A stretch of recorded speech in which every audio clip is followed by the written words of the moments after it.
Hello, welcome to my channel. जो भी ये स्टूडेंट्स क्लास 10th अपियर कर रहे हैं, एग्ज़ाम देने वाले हैं, या फिर जो भी कंपटीशन लेवल की प्रिपरेशन कर रहे हैं, नीट मेडिकल, उनके लिए वीडियो बहुत ही यूज़फुल होने वाला है।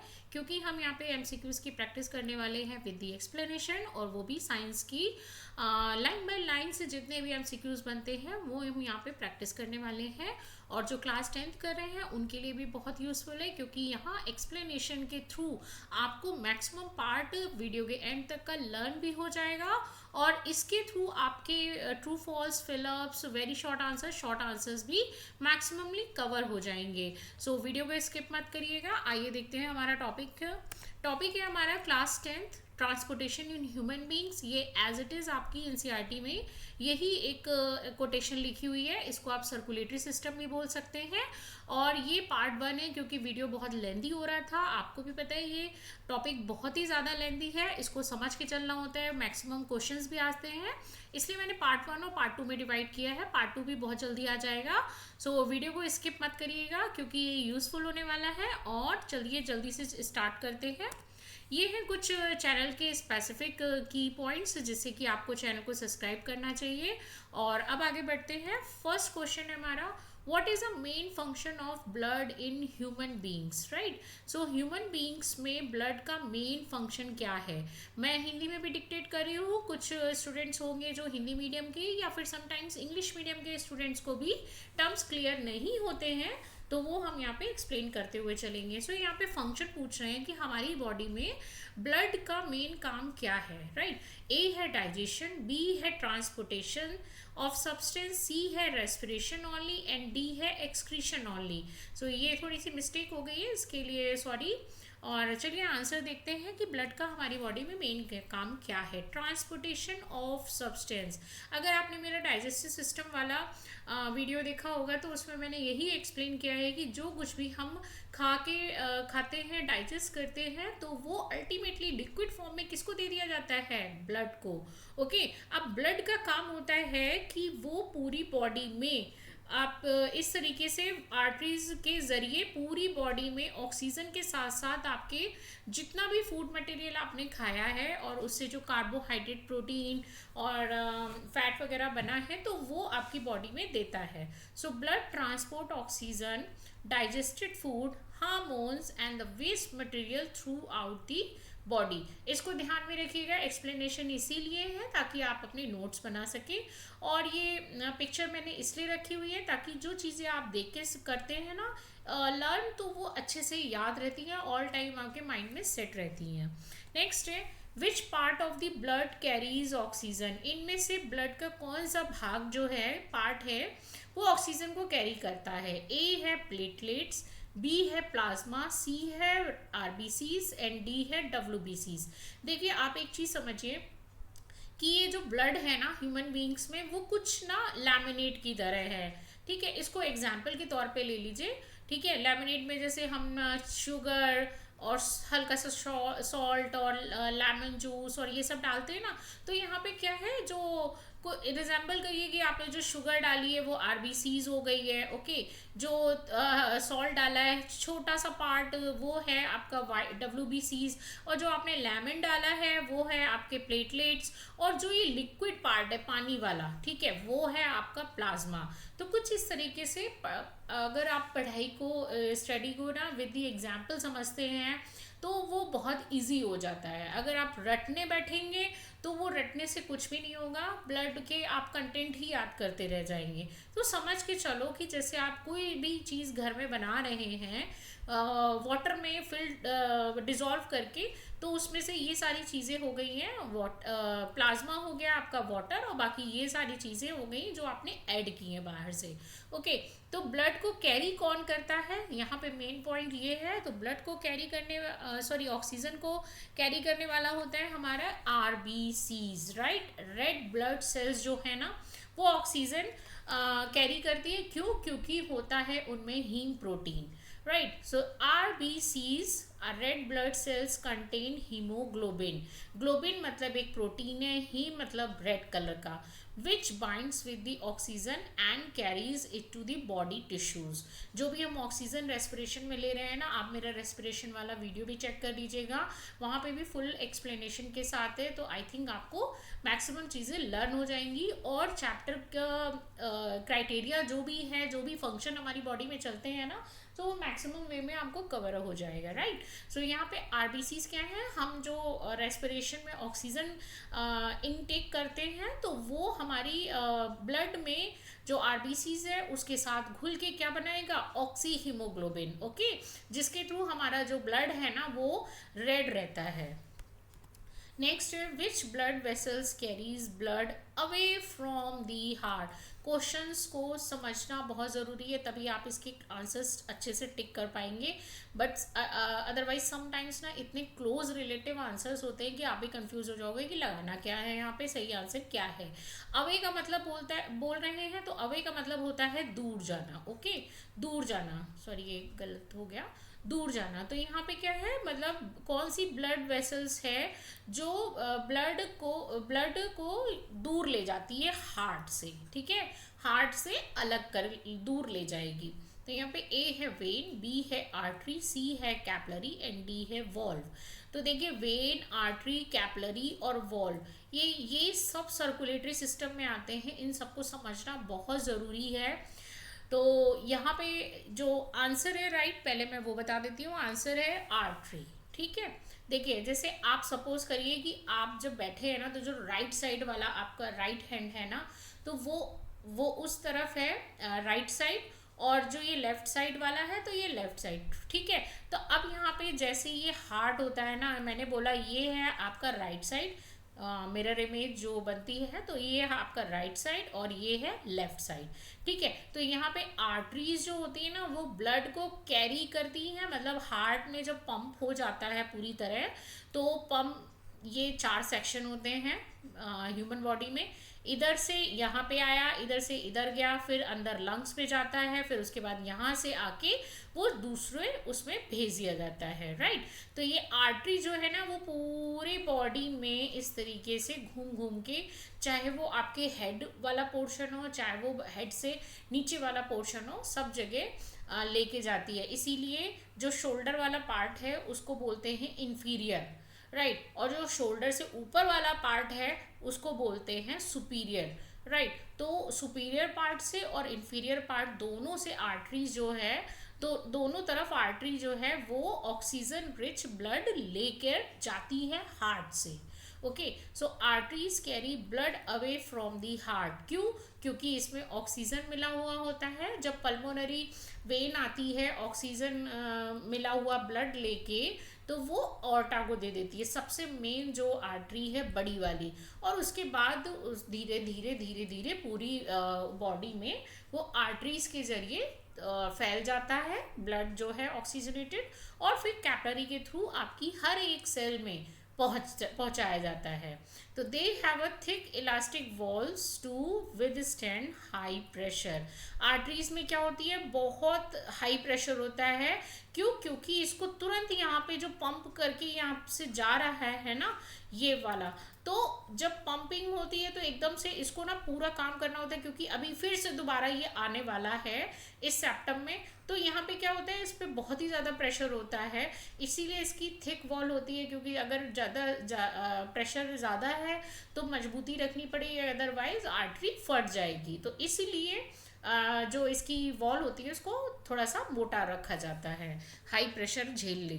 नेक्स्ट है which blood vessels carries blood towards the heart. अब देखिए टूवर्ड्स की बात कर रहे हैं, टूवर्ड्स मतलब इसकी ओर, हार्ट की ओर. ओके, हार्ट की ओर या तरफ. ठीक है, तो यहाँ पे क्या है, जो ऐसी कौन सी ब्लड वेसल्स है जो ब्लड को हार्ट की तरफ लेकर आती है. अभी हमने डिस्कस किया ये हार्ट है. ठीक है, इस तरीके का, और 4 सेप्टम है. मैंने बोला कि आप जैसे बैठे हो तो ना राइट साइड, ये राइट साइड हो गया, और ये लेफ्ट साइड हो गया। ठीक है, लेफ्ट साइड से पूरा ब्लड आपकी बॉडी में भेजा जाएगा और फिर इस तरीके से फिर से हार्ट को यहाँ पे दिया जाता है।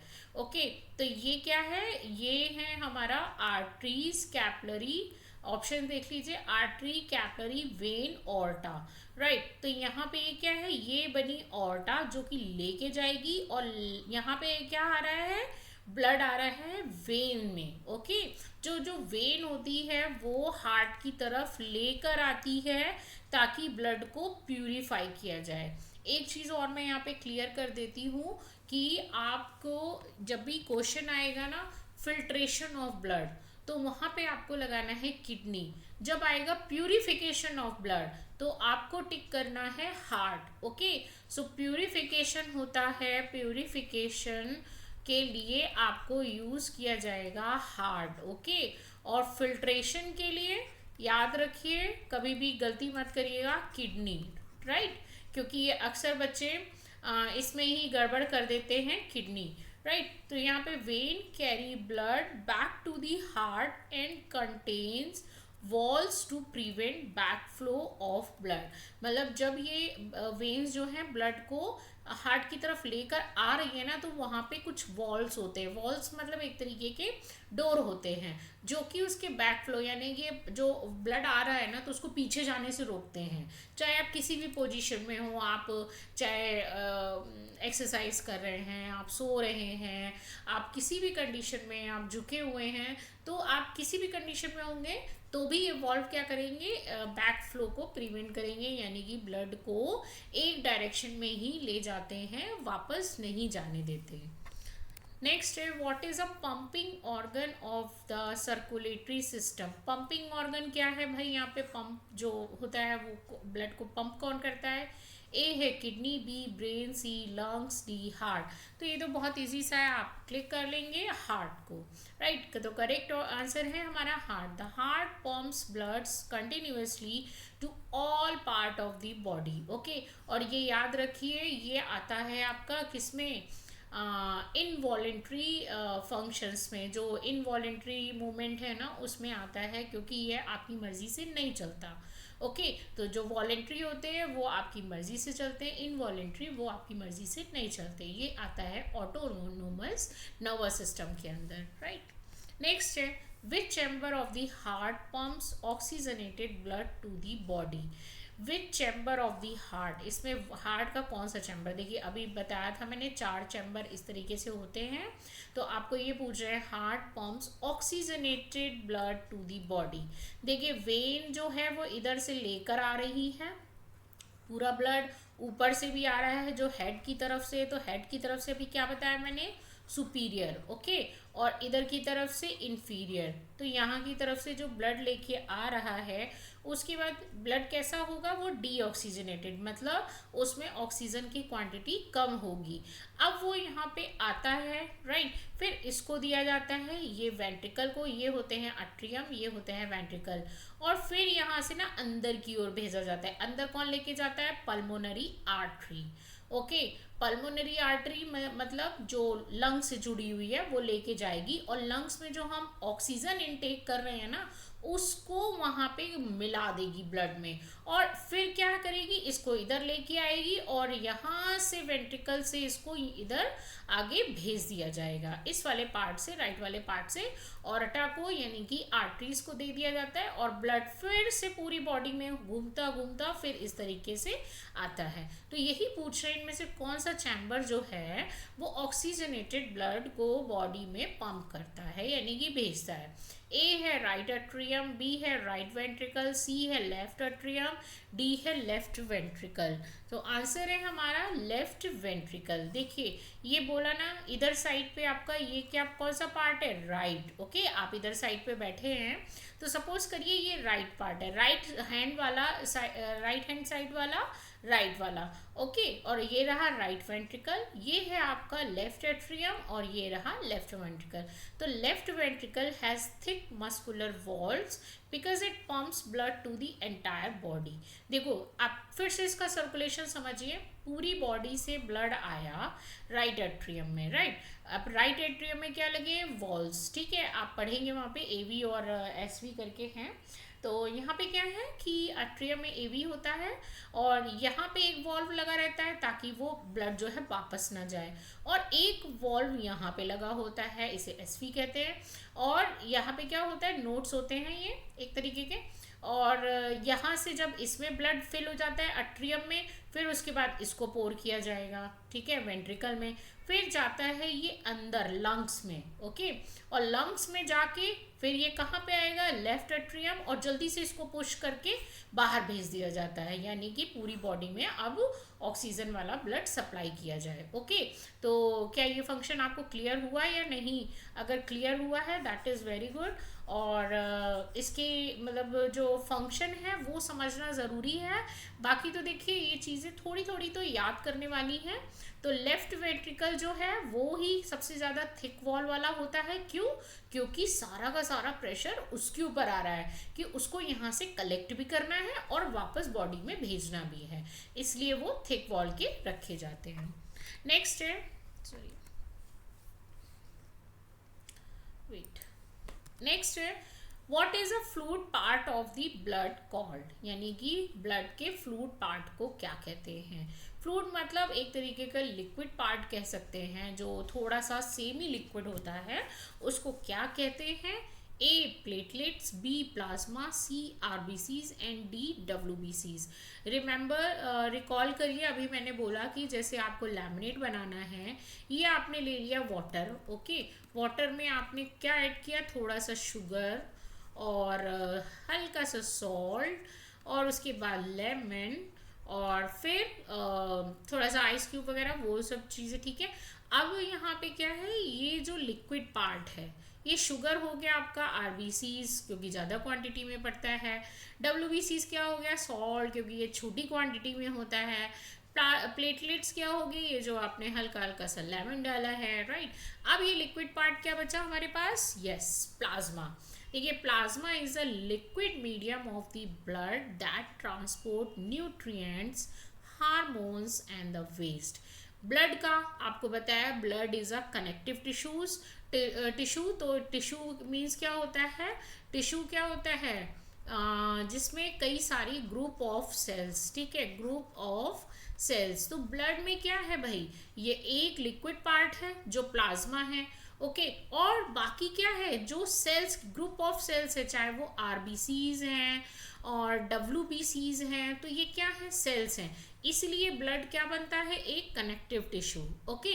और जो लिक्विड पार्ट है, अभी मैंने बताया कि जैसे आपने लेमिनेट बनाया, तो लेमिनेट में जो वाटर था ना, वो क्या बनाता है हमारा, plasma. Blood plasma is a yellowish liquid portion of the blood, okay. Blood को अगर आपने किसी भी छोटे से ट्यूब में रखा है और थोड़ी देर बाद आप देखेंगे कि उसमें क्लॉटिंग हो जाती है, और में उसको जब थोड़ी देर बाद आप सेंट्रीफ्यूज करेंगे तो आपको ये प्लाज्मा जैसा लिक्विड मिल जाता है। सो ये क्या ट्रांसपोर्ट करता है, न्यूट्रिएंट्स, जो कुछ भी आपने खाया है, हार्मोन्स यानी कि जो आपके हार्मोनल सिस्टम में एंडोक्राइन ग्लैंड्स में आते हैं, और वेस्ट प्रोडक्ट कि अगर आपकी बॉडी में कुछ वेस्ट प्रोडक्ट बन रहा है तो उसको भी बॉडी में सर्कुलेट करता है।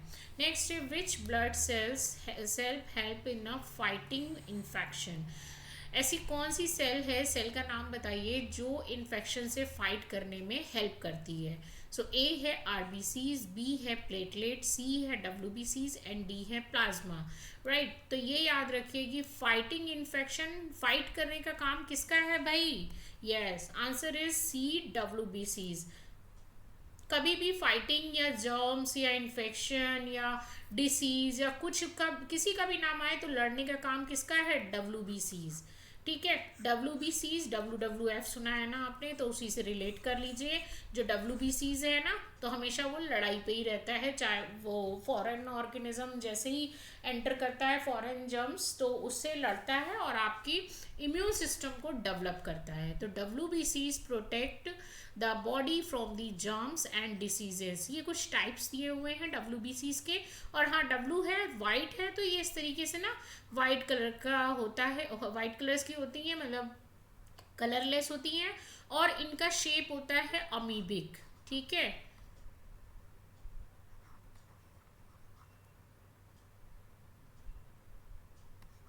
अमीबिक। ठीक, कैसे शेप की होती है? अमीबिक शेप की, यानी कि जो अमीबा होता है ना उसके शेप की होती है। तो white blood cells protect the body from germs and diseases. Neutrophils होती है, लिम्फोसाइट्स होती है, मोनोसाइट्स होती हैं, इयोसिनोफिल्स होती हैं। तो ये 4 तरीके के टाइप्स हैं जिनके जो WBCs है, और इनके फंक्शन भी स्पेसिफिक हैं। सबसे ज़्यादा लड़ने में लिम्फोसाइट वर्क करती हैं, राइट। तो अलग अलग वर्क के लिए WBCs डेवलप होती हैं। नेक्स्ट है, which component of the blood help in clotting.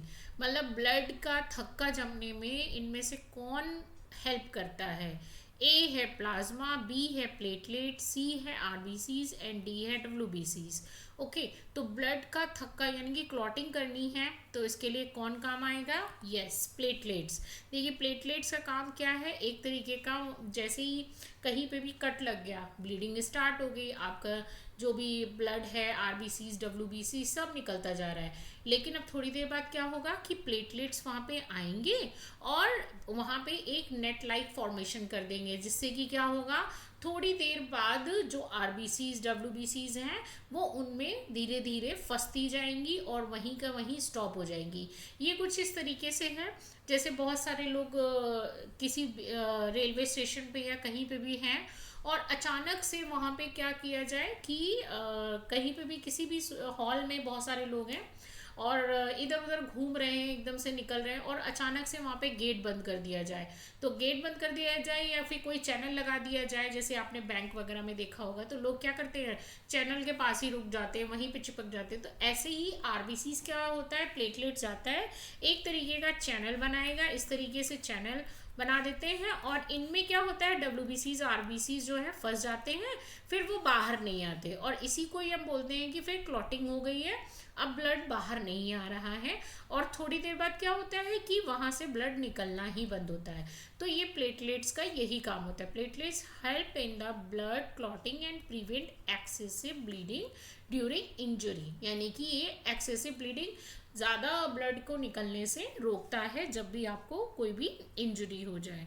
Next है, what is a double circulation. देखो ये बहुत ही अच्छा क्वेश्चन है और ये शॉर्ट में आता ही आता है, सो प्लीज़ इसको डायग्राम के साथ करिएगा, और जो कंपटीशन लेवल की अटेम्प्ट कर रहे हैं तो उनके लिए भी इम्पॉर्टेंट है, क्योंकि ये क्वेश्चन आता ही आता है डेफिनेटली, अगर इसमें सर्कुलेशन का दिया हुआ है तो डबल सर्कुलेशन पूछ रहे हैं कि वो होता क्या है। तो ऑप्शन है A, blood passes through the heart once, B है blood passes through the heart twice in a one cycle, so C है blood flows only in the arteries, D है blood flows only in the veins. तो देखिए अभी जब starting में heart का ऐसे शेप बना के मैंने 4 चैम्बर आपको बताए, तो यहाँ पे इस तरीके से बोला जा रहा है कि भाई ऐसे आता है ब्लड, उसके बाद यहाँ पे एंटर किया, फिर यहाँ पे एंटर किया, फिर अंदर जाता है। ओके, अंदर जाके फिर से आएगा और यहाँ पे आता है और यहाँ से दे दिया जाता है। ओके, अंदर जाने का मतलब ये है कि ये यहाँ पे लंग से ऑक्सीजन लेने जाता है भाई। ठीक है, तो यहाँ पे इसी की बात करें, blood passes through the heart twice in a one cycle. ठीक है, ये साइकिल इतनी जल्दी होती है, जो लब डब जो हार्ट बीट है ना, उसी में ही उतनी ही देर में होनी है, विद इन अ सेकेंड्स, आपको पता भी नहीं चलेगा। और ये 2 बार इस तरीके से हो जाता है। 2 बार का मतलब इधर आया, इधर गया, और इधर से इधर आया, फिर इधर आया, यहाँ से यहाँ चला गया। सो आंसर है हमारा B, blood passes through the heart twice in a one cycle. एक ही साइकिल में, देखो ये दिखाया भी गया है, in humans blood passes through the heart 2 times during the one complete circulation, pulmonary circulation and the systematic circulation. दोनों के मीन समझिएगा। सिस्टमैटिक सर्कुलेशन बोल रहे हैं भाई, जैसे ब्लड आया और इधर जो पूरी बॉडी में ट्रांसफर किया जा रहा है, ये कहलाता है सिस्टमैटिक सर्कुलेशन। बॉडी में मतलब बोले मीन्स है कि इन्फीरियर भी और सुपीरियर भी, यानी कि इन्फीरियर बॉडी शोल्डर से नीचे और सुपीरियर बॉडी शोल्डर से ऊपर। आपके ब्रेन को भी तो ब्लड की ज़रूरत है कि नहीं है, ऑक्सीजन की ज़रूरत है कि नहीं है, न्यूट्रिएंट्स की ज़रूरत है ना, तो ये सब काम क्या करता है, ब्लड करता है। अब जो पूरी बॉडी में सर्कुलेट हो रहा है तो उसको बोलेंगे सिस्टमैटिक सर्कुलेशन। बट अब जो बेचारा हार्ट, उसको भी तो ऑक्सीजन चाहिए कि नहीं चाहिए, तो वो जब डीऑक्सीजनेटेड ब्लड को लेके हार्ट उसमें लंग्स में जाता है, लंग्स में ऑक्सीजन लेके भाई वापस आ रहा है, तो इसको बोलते हैं पल्मोनरी। और कहीं पे भी अगर आपको पल्मोनरी वर्ड दिख जाता है ना, तो इसका आप सीधा साधा मतलब समझिए कि ये लंग्स से जुड़ा हुआ है। ये हम लंग्स के रिस्पेक्ट में ही ये टर्म यूज करते हैं, पल्मोनरी। चाहे वो पल्मोनरी आर्टरी हो, चाहे वो पल्मोनरी वेन हो, तो ये हम किसके लिए यूज कर रहे हैं, लंग्स की। ओके, सो पल्मोनरी सर्कुलेशन जब ब्लड का सर्कुलेशन लंग्स में हो रहा है, और दूसरा सिस्टमैटिक जब वह ब्लड का सर्कुलेशन हमारी पूरी ऑल ओवर बॉडी में हो रहा है। ओके, so next है which vessels carries oxygenated blood from the lungs to heart। यहाँ lungs को भेजी जा रही है और lungs को भेजी जा रही है और उसके बाद वापस हार्ट में आ रहा है। देखिए यहाँ पे ऑक्सीजनेटेड ब्लड की बात हो रही है। बहुत से लोग ना जल्दबाजी में ये आंसर लगा सकते हैं, pulmonary artery, vena cava, pulmonary vein and D aorta. तो यहाँ पे देखिए लंग्स की रिस्पेक्ट में है तो आप पल्मोनरी देखेंगे, अभी जस्ट मैंने बताया आपको कि लंग्स का है तो पल्मोनरी वर्ड यूज होगा ही होगा। बट अब यहाँ पे आपके सामने एक ट्विस्ट है कि जो सारी जितनी भी आर्टरी है ना हमारी बॉडी में, वो उनमें होता है ऑक्सीजनेटेड ब्लड। याद रखिए, आर्टरी ऑक्सी ऑक्सीजनेटेड ब्लड होता है। ओके, और वेन्स में होता है डी, वीडी, ठीक है, डी ऑक्सीजनेटेड, याद रखिए बिल्कुल। लेकिन पल्मोनरी के में ये उल्टा होता है, पल्मोनरी आर्टरी में होता है डी ऑक्सीजनेटेड। हमारी बॉडी की यही एक रेयर आर्टरी है और इसी से रिलेटेड वेन है, पल्मोनरी वेन, जिसमें ये रिवर्स फॉर्म में होता है। Okay, so answer oxygenated blood है तो यहाँ पे पल्मोनरी वेन। अभी मैंने बोला ना कि यहाँ पे जो वेन होती है उसके पास होता है, देखिए वेन में नॉर्मली होता है डीऑक्सीजनेटेड। ओके, और आर्टरी में होता है हमारी पूरी बॉडी की ऑक्सीजनेटेड।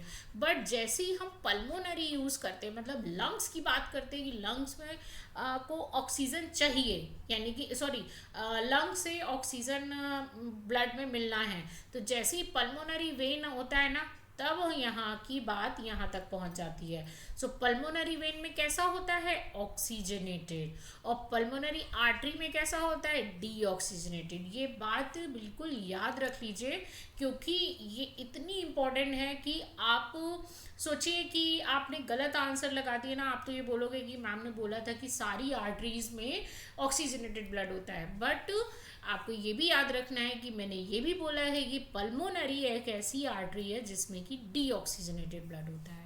ओके, सो यहाँ पे pulmonary vein is a only when that carries oxygen rich blood. ऐसी कोई और वेन नहीं है जिसमें कि ऑक्सीजन रिच ब्लड हो, राइट, क्योंकि हमारी पूरी बॉडी की वेन्स में डीऑक्सीजनेटेड ब्लड होता है, राइट। अब आते हैं next, which vessels carry deoxygenated blood from heart to lungs. याद रखिए, अब इसमें फिर से वही पूछ रहे हैं, डीऑक्सीजनेटेड ब्लड, रिकॉल करिए अभी जस्ट हमने क्या बोला, डीऑक्सीजनेटेड की बात हो रही है। सो आंसर ऑप्शन है हमारे पल्मोनरी वेन, बी है पल्मोनरी आर्टरी, सी है ऑरेटा एंड डी है कैपिलरी।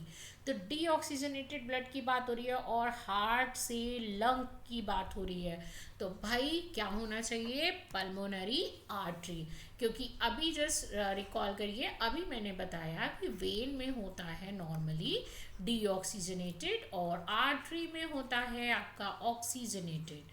ओके। बट पल्मोनरी में ये काम उल्टा हो जाता है, पल्मोनरी वेन में होता है ऑक्सीजनेटेड और पल्मोनरी आर्टरी में होता है deoxygenated. So pulmonary artery carries deoxygenated blood from the heart to the lungs for oxygenation. मतलब जो भाई यहाँ पे वेन आ रही है, अब वही वेन क्या करेगी, सीधे अब जाएगी, पहले उसने यहाँ पे हार्ट को पूरा दे दिया, वेंट्रिकल, वेंट्रिकल से ये जा रही है पल्मोनरी आर्टरी लेके डीऑक्सीजनेटेड ब्लड लंग्स में, और जब वहाँ पे लंग्स में ऑक्सीजन मिल जाता है तब पल्मोनरी वेन जो है वो ऑक्सीजनेटेड ब्लड लेके ऊपर वाले एट्रियम में आएगी, फिर लेफ्ट वाले वेंट्रिकल से ये पूरे में बॉडी में सप्लाई कर देगी ब्लड को, ऑक्सीजनेटेड ब्लड को। नेक्स्ट है why are the walls present in the veins. Veins में ये जो ट्यूब लाइक वेन होती है जिसमें कि क्या होता है, डीऑक्सीजनेटेड ब्लड। याद रखिए वेन्स में डीऑक्सीजनेटेड ब्लड होता है, सिर्फ पल्मोनरी वेन में नहीं होता। ओके तो यहाँ पे वॉल्स क्यों होते हैं, वॉल्स एक तरीके के ना दरवाजे होते हैं, इस तरीके के वॉल्स होते हैं। और ऑप्शन देख लीजिए, to increase pressure, to carry oxygen, to prevent back flow of blood and to absorb nutrients. So इसमें राइट आंसर क्या होगा, अभी हमने पहले भी डिस्कस किया है, to prevent back flow of blood. ठीक है, ये वॉल्व इसीलिए होते हैं कि एक बार जो डीऑक्सीजनेटेड ब्लड इनमें आ गया है कैपिलरी के through cell to cell, okay, जो बॉडी की हर एक सेल से, अभी मैं ये भी फंक्शन बताऊंगी क्योंकि कुछ स्टूडेंट्स के दिमाग में, क्यों मैं भी अपने टाइम पे मुझे नहीं समझ में आता था कि ये फंक्शन हो कैसे रहा है, तो ये चीज़ मुझे क्लियर है अब, तो मैं आपको भी क्लियर करूंगी जिससे कि ये पूरा सिस्टम क्लियर हो जाएगा। Okay so to prevent the back flow, blood pressure in the veins is low, क्योंकि हाई किस में होता है, आर्टरीज में। क्यों, क्योंकि उसको अभी काम करना है, पूरी बॉडी में पहुंचाना है, तो भाई जिसके ऊपर काम का प्रेशर होगा,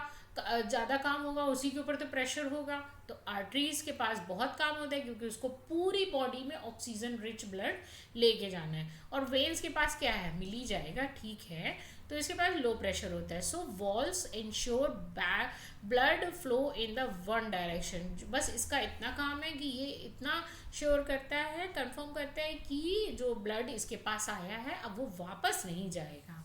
ओके सो नेक्स्ट है, which blood vessels has the thinnest wall.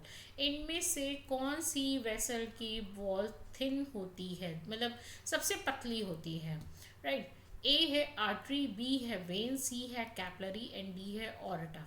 सो इसका राइट आंसर है कैपिलरी। ओके चलिए अब मैं आपको इसका थोड़ा सा एक तरीका, मतलब जो फंक्शन है वो मैं बता ही देती हूँ। देखिए आपकी बॉडी है और आपकी बॉडी की हर एक सेल कुछ इस तरीके से, चाहे कोई भी शेप ले लीजिए, ठीक है, एनिमल सेल है तो इस पर सेल वॉल तो होगी नहीं।